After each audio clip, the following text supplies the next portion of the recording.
Alright, it's Barry, and today I'm growing it. I've got my seed of the week, and that's Nasturtiums.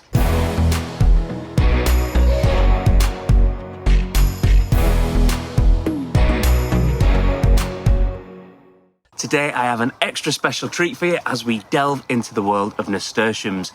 Not only are these vibrant flowers an incredible sight during the summer, but they also offer incredible versatility in your garden and kitchen.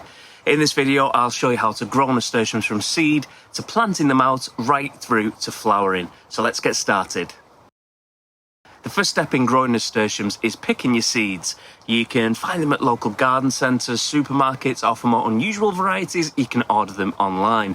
Nasturtiums come in a variety of colours, including fiery oranges, sunny yellows, rich reds, with new varieties and patterns being developed every single year, making them a fantastic addition to any garden or balcony. Once you have your seeds, it's time to sow them, and nasturtiums are perfect for beginners because they're super easy to grow from seed. Fill a seed tray or pots with your soil and then make sure that they're watered before you sow them.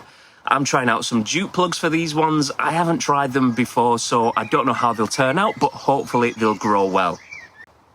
I'm hoping that these plugs are going to achieve some kind of a consistent environment while it's so hot, since it's a bit more difficult to stop them from drying out when I've got them in soil because they're here at the allotment and I can't keep watering them throughout the day to keep them moist.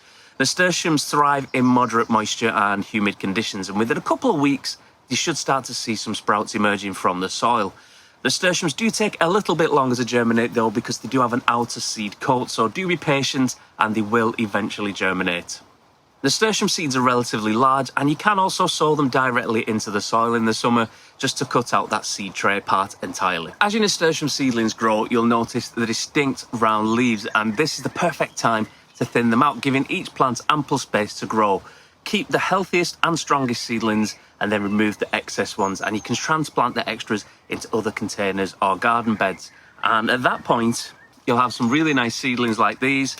This is just one in each one of these little cells. I saved these off some other plants that I bought and then reuse them. I quite like these ones with the see-through cells because you can see how your root ball's developing at the bottom. And funnily enough, these ones, I sold these exactly the same time as I sold these ones, but these have been transplanted into this big container, into my big raised bed, and these have still been going on in these for the last month since I did that. So they will keep for quite a while. These are starting to get a bit sad now. You can see they've got the odd yellow one, just because they are still in these small trays. But nasturtiums do really well in really poor soil. These haven't been fed at all, which is also really, really good. It saves you that job of having to do all the feeding and everything. I've literally just been watering these, and they're in cocoa fibre. It's not even compost.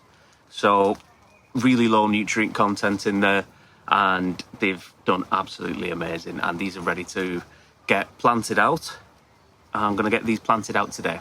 Now fast forward a couple of weeks and you'll have beautiful nasturtium plants in full bloom, just like these ones. These lovely flowers not only enhance the aesthetics of your garden, but also serve as a tasty edible treat.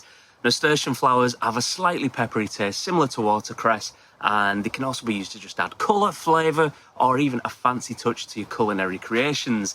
Add them to salads, garnish plates, or even use them in your sandwiches for a bit of a unique twist. Well, there we go. What a brilliant plant to restart the Seed of the Week series with. Let me know in the comments section what you think about growing nasturtiums and your favourite ways to use the flowers or the leaves. Don't forget to subscribe to my channel if you enjoyed this video to keep up to date with all my other videos as they come out. I'll see you next time.